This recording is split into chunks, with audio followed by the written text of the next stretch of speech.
সারা বাংলাদেশ যখন ফ্যাসিস্ট সরকারকে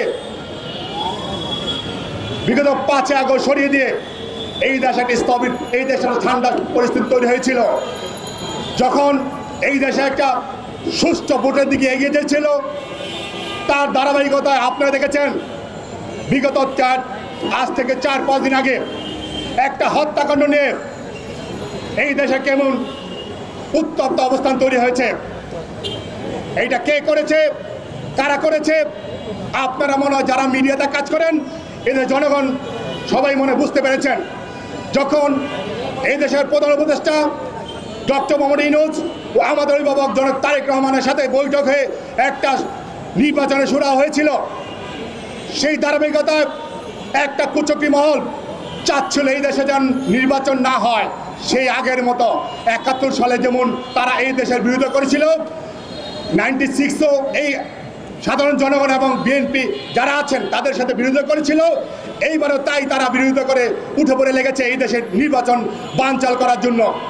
আপনারা দেখেছেন যেই হত্যাকাণ্ড নিয়ে বাংলাদেশে উত্তপ্ত অবস্থান তৈরি হয়েছে, সেই উত্তপ্ত অবস্থানে আপনারা জানেন, আমরাও জানি, ঘটনা ঘটেছিল বুধবার, কিন্তু ঘটনা উন্মোচন হয়েছে শুক্রবার। তাহলে আমরা কি বুঝতে পারি, এইটা কোনো একটা কুচক্রী মহল এই দেশকে অস্থির তৈরি করার জন্য তারা 2 দিন পরে তারা ইচ্ছা করে হত্যা করে, যা ইচ্ছা তা হত্যা করে এই জনগণের মাঝে ছেড়ে দেন। তারা নিজেরাই ভিডিও করে 2 দিন পরে তারা এই দেশকে উত্তপ্ত করার জন্য জনগণের মাঝে ভাইরাল করেছিল। তার ধারাবাহিকতায় আপনারা দেখেছেন যখন এইটা ভাইরাল হয়েছে তখনই তারা মিছিল করেছে আমাদের অভিভাবক দেশ নায়ক তারেক রহমানের নামে কুচক্রী করে। দোষটা কি তারেক রহমানের?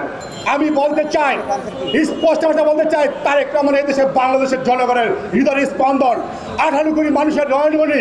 আপনারা দেখেছেন তারেক রহমান যদি এই দেশে কি ক্ষমতায় আছেন? না, এই দেশে ক্ষমতা আছে ইউনূস। তাহলে তারেক রহমান কিভাবে এইটাকে তারা তার নামে দিল? আপনারা বলেন, তারেক রহমান কি দেশ চালাচ্ছে? অসৎ দেখেন, তারেক রহমান যখন দেখছে আমি বলবো আমাদের দল জড়িত আছে কি না সেটা প্রমাণ হয় নাই। যখনই তারেক রহমানের কাছে একটু বাতাস গিয়েছে যে আমাদের লোক জড়িত থাকতে পারে, তখনই সেই কলম আমাদের ছাত্র দল, যুব দল, স্বেচ্ছাসেবক দল সবাইকে বলেছে যারা নাম আসুক না আসুক, যদি নাম আসে তাদেরকে বহিষ্কার করতে হবে, এবং বহিষ্কার না আজীবন বহিষ্কার করতে হবে। এবং বিএনপি কলম তাই করেছে, তাদেরকে আজীবন বহিষ্কার করতে। আমি বলতে চাই ওই কুচক্রী মহলকে, যারা এই দেশকে নির্বাচনে বানচালের জন্য খেলা খেলছেন, আপনাদের সেই খেলা পূরণ হবে না। নির্বাচন ফেব্রুয়ারিতে হবে, ফেব্রুয়ারি দিতে হবে। সেইটা আজকে এখানে পেশাজীবী দেখেছেন। গতকালকে সারা বাংলাদেশে, যেহেতু আমি স্বেচ্ছাসেবক দল করি, সারা বাংলাদেশের স্বেচ্ছাসেবক দল উত্তপ্ত হয়ে গেছিল। আমি ছিলাম সিলেট ডিভিশনে, আপনারা জানেন না সিলেট ডিভিশনে আমাদের স্বেচ্ছাসেবক দলের জোয়ারে পুরা সিলেট মহানগর জেলা সব জায়গায় ছিল, এবং সারা বাংলাদেশ এবং ঢাকার শহরে আপনারা দেখছেন নয়াপল্টনে স্বেচ্ছাসেবক দলের নেতাকর্মীরাও পুরা বর করছিল এবং এই নির্বাচনের পক্ষে ছিল। ওই কুচক্রী মহলের বিপক্ষে ছিল, তারা যে অপপ্রচার চালাচ্ছে সেইটার বিরুদ্ধে ছিল।